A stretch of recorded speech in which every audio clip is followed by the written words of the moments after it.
স্বাগতম জনাইছোঁ মোৰ অন্য এটি ব্লগলৈ। আশা কৰোঁ আপোনালোকৰ ভাল। আৰু আজি আমি হঠাতে প্লেনিং কৰি যাব ওলাইছোঁ এঠাইলৈ, আৰু এতিয়া হৈছে ৰাতিপুৱা 8টা। আৰু আমিনো ক'ত গৈ আছোঁ, কি কৰি আছোঁ বা কোন ঠাইলৈ যাওঁ সকলোখিনি আপোনালোকক দেখুৱাই আছোঁ। গতিকে ভিডিঅ'টো শেষলৈ চাই থাকিব। সকলোৱে ধুনীয়াকৈ ৰেডি হৈ এতিয়া গাড়ীত বহিব লৈছোঁ। আৰু আগত আমাৰ ৰন দেখিছেই চিপছ খোৱাত লাগি গৈছে। আৰু এতিয়া আমি ঘৰৰ পৰা ওলাই আহিলোঁ। আৰু এয়া দেখিছেনে মানুহজন গাড়ী চলোৱাত ব্যস্ত। আৰু আজি গোটেই যাত্ৰাটো তেখেতে অকলেই গাড়ী চলাই যাব, ইমান দীঘলীয়া এটা যাত্ৰা। আৰু আহি আমি কাজিৰঙা ৰাষ্ট্ৰীয় উদ্যান সোমালোহি। মই কিন্তু এই কাজিৰঙা ৰাষ্ট্ৰীয় উদ্যানৰ ৰাস্তাটো খুব বেছি ভাল পাওঁ, কাৰণ চাৰিওফালে গছ গছনি, সেউজীয়া আৰু জলাশয় আদিৰে ভৰপূৰ, আৰু খুব এটা ঠাণ্ডা পৰিৱেশ। আৰু আপোনালোকেও কোনে কোনে ভাল পায় এই ৰাস্তাটো জনাবচোন। সঁচাকৈ খুব ভাল লগা আৰু ধুনীয়া এটা ৰাস্তা নহয় জানো। আৰু আমি এতিয়া পালোহি হালধিবাৰী বুঢ়ীমাই মন্দিৰ। আৰু এইফালেদি আমি যেতিয়া অহা যোৱা কৰোঁ, এই মন্দিৰভাগত কেতিয়াও নোসোমোৱাকৈ নাযাওঁ। হয়তো আপোনালোকেও ইয়াত এইফালেদি অহা যোৱা কৰিলে সেৱা এভাগ কৰি যায়েই। আৰু আমিও ইয়াত ধুনীয়াকৈ ধূপ জ্বলাই আৰু অৰিহণা এভাগ দি ইয়াতে সেৱা কৰি ল'লোঁ, কাৰণ আজি আমাৰ সময় বহুত কম আছিল, সেইবাবে ইয়াত আজি ধূপেই জ্বলালোঁ। আৰু এই মন্দিৰ ভাগত কিন্তু যেতিয়াই আহে তেতিয়াই ইয়াত ধুনীয়াকৈ মাৰ ভাগৰ প্ৰসাদ খাবলৈ পোৱা যায়। আৰু আমিও আজি ধুনীয়াকৈ ইয়াতে প্ৰসাদ ল'লোঁ। প্ৰসাদ লৈ মেলি এতিয়া আমি আগবাঢ়িছোঁ আকৌ আমাৰ যাত্ৰাৰ দিশে।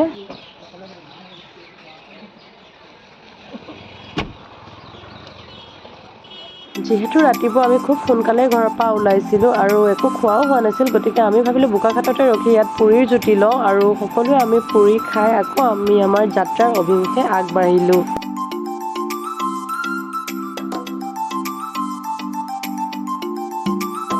আৰু আহি আমি পালোহি জাঁজি।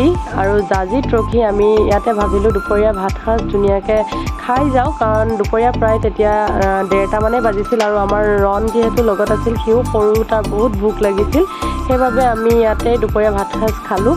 আৰু দুপৰীয়া ভাত সাজ খাই কৰি আমি আকৌ আগবাঢ়িছোঁ। আৰু আপোনালোকে হয়তো ৰাস্তাটো দেখি বহুতে চিনি পাইছে আমি ক'লৈ গৈ আছোঁ। আৰু চাওকচোন, আপোনালোকে হয়তো ধৰিব পাৰিছেই নহয় জানো।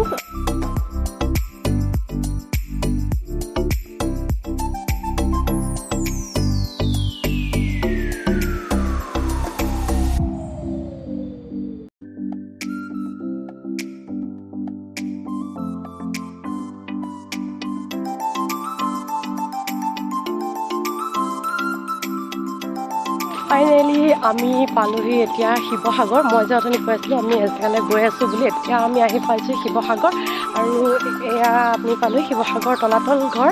এতিয়া আমি তলাতল ঘৰৰ গেটলৈ ভিতৰলৈ গৈ আছোঁ। গতিকে ভিতৰত কি আছে আপোনালোকক সকলোখিনি দেখাই আছোঁ, ভিডিঅ'টো চাই থাকক। আৰু আমি এতিয়া পালোহি তলাতল ঘৰ। আৰু এই তলাতল ঘৰ শিৱসাগৰৰ ৰংপুৰত অৱস্থিত। আৰু তলাতল ঘৰ, ৰংঘৰ প্ৰায় ওচৰা ওচৰিকৈয়ে আছে। আৰু আগতে এবাৰ আহিছোঁ মই, তথাপিও এইবাৰ আকৌ আহিলোঁ। আৰু লগত বাহঁতো আহিছে, মানে ঘৰৰ পৰিয়াল। গতিকে আহিয়েই প্ৰথম এতিয়া আমি সোমাইছোঁহি তলাতল ঘৰত। আৰু সঁচাকৈ খুব ধুনীয়া। আৰু সঁচাকৈ আগৰ দিনত আহোম স্বৰ্গদেউসকলে কি ধুনীয়াকৈ তলাতল ঘৰ বনাইছিলে। আৰু বহুত আচৰিত ধৰণৰ হয় সঁচাকৈ, ৰহস্যময় কয় যে, ঠিক তেনেকুৱাই। আৰু এতিয়া আমি গৈ আছোঁ তলাতলৰ ভিতৰৰ ফালে। চাই থাকক ভিডিঅ'টো, গোটেইবোৰ দেখাই আছোঁ আপোনাক। আৰু এয়া চাওক আমাৰ মিষ্টাৰ, দেখিছেনে গৰমত অৱস্থা নাইকিয়া। আৰু ইমান দূৰ নিজে অকলে গাড়ী চলাই আহিবলগীয়া হৈছে। আৰু অকলে গাড়ী চলাই আহিলে বহুতখিনিয়ে অসুবিধা হয়, কাৰণ দুজন থাকিলে ভাল, এজনে তেনেকৈ চলাব পাৰে। আৰু দীঘলীয়া যাত্ৰাত বিশেষকৈ, আৰু এইটোতো আমাৰ দীঘলীয়া যাত্ৰাই, নগাঁৱৰ পৰা শিৱসাগৰলৈ বহুতখিনিয়ে দূৰ। গতিকে তেখেতেও আজি বহুত ভাগৰুৱা হৈ গৈছে। তথাপিও আহিছোঁ যেতিয়া চাবলৈ, আমি চাবলৈ সোমালোঁ।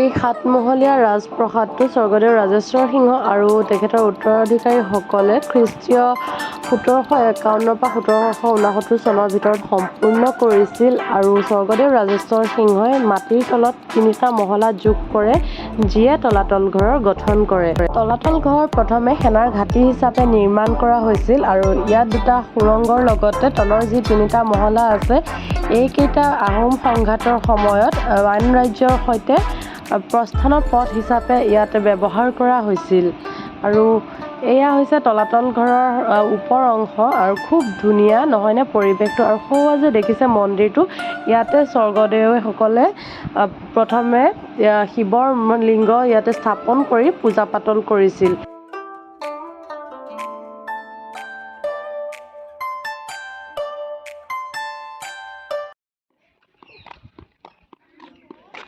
এয়া দেখিছেনে আহি পেলাই বাপেকৰ লগত উঠি ল'লে এতিয়া আৰু ভাগৰ লাগিলতো। হাই কৈ দিয়া চুমা দিয়া। ইয়াৰ স্পেচিয়েল এটা মুখৰ এক্টিং ইয়াৰ কৈ দিয়া। আপোনালোকে এটা কথা জানেনে এয়া যে আপোনালোকে দৰ্জাবোৰ দেখিছে দেখাত এনেকৈ চিধা চিধি দেখি পেলাই এনেকুৱা লাগিছে যে সেইখন ৱালত তাতে দৰ্জা নাই আৰু কিন্তু আপোনালোকে চাব এতিয়া ইয়াৰ পৰা আকৌ এয়া দেখিছেনে এইটো চাইডলৈ এখন দৰ্জা ইয়াৰ পৰা আপোনালোকে দেখিব আকৌ সিফালে যেন দৰ্জা শেষ হৈছে কিন্তু আকৌ তাৰ সিটো চাইডৰ পৰা দেখিব তাতো এখন দৰ্জা।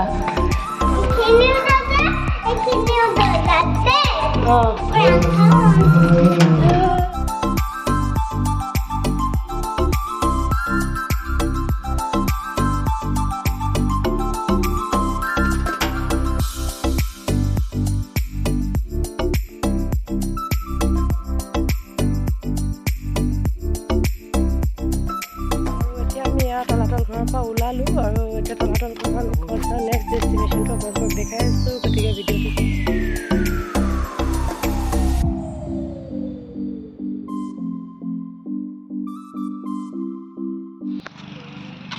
আৰু এই তলাতল ঘৰৰ পৰা আহি পেলাই এতিয়া আমি পালোহি ৰংঘৰ। এতিয়া আমি ৰংঘৰ চাম আমাৰ ছেকেণ্ড ডেষ্টিনেশ্যন গতিকে আপোনালোকে চাই থাকক। ৰংঘৰৰ ভিতৰলৈ আমি গৈ আছোঁ। ইয়াতে ধুনীয়াকৈ গাড়ী পাৰ্কিং কৰা ঠাইও আছে আৰু ইয়াত কোনো চাৰ্জ নলয় গাড়ী পাৰ্কিং কৰাৰ বাবে। আপোনালোকে আহি ইয়াত ধুনীয়াকৈ আপোনালোকৰ গাড়ীখন পাৰ্কিং কৰি ইয়াত ৰংঘৰ চাব পাৰিব আৰু এতিয়া আমি ৰংঘৰৰ ভিতৰলৈ গৈ আছোঁ। টিকেটটো কাটি লওঁ আৰু ৰংঘৰৰ ভিতৰখন আপোনালোকক খুব ধুনীয়াকৈ দেখাই আছোঁ আৰু এয়া চাওক ইয়াতে এনেকৈ ধুনীয়াকৈ টিকেট কাটি ল'ব পাৰে আৰু আমাৰ এয়া ল'ৰা দেখিছেনে চবতে খালী টিঘিল ঘিলাই ফুৰিব সি বদমাচি কৰি অকণো শান্তি নাই মানে আমাৰ কচুটোৰ পৰা ন। আৰু এয়া আমি লাহেকৈ সোমালোঁ ৰংঘৰৰ বাকৰিত আৰু ইয়াতো আপোনালোকে জানেই বহাগ মাহত খুব ডাঙৰ বিহু অনুষ্ঠান পতা হয় ৰংঘৰৰ গতিকে বহাগত আহিলে আৰু বেছি ভাল লাগে কিন্তু এতিয়া আমি আহিছোঁ গতিকে ধুনীয়াকৈ চাই লওঁ ৰংঘৰখন আৰু আপোনালোককো দেখুৱাওঁ। ৰংঘৰ হৈছে এটা দুমহলীয়া অট্টালিকা যিয়ে এসময়ত ৰাজকীয় ক্ৰীড়া মণ্ডপ হিচাপে কাম কৰিছিল।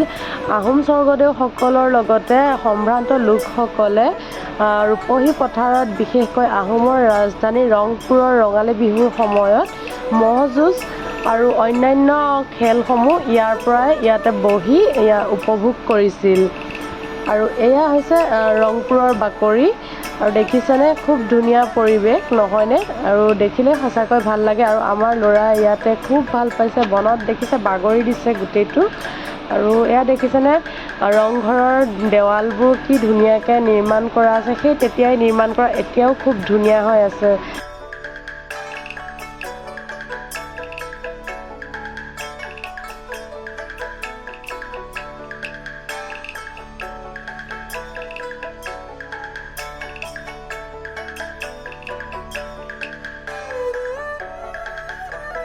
আৰু আজি যিহেতু ফাৰ্ষ্ট ডে শিৱসাগৰত আৰু আমিও আহি পাইছোঁ ইয়াত দেৰিকৈ গতিকে আমাৰ বহুতখিনিয়ে দেৰি হ'ল আৰু আজি আমি তলাতল ঘৰ আৰু ৰংঘৰ এই দুখন ঠাই চাবলৈ পালোঁ মানে চাবলৈ টাইম হ'লগৈ আৰু এতিয়া আবেলিও হৈ আহিলে গতিকে এতিয়া আমি গৈ আছোঁ মানে মোৰ মানুহজনৰ ইয়াতে বন্ধু এজন আছে তেখেতৰ ঘৰলৈ।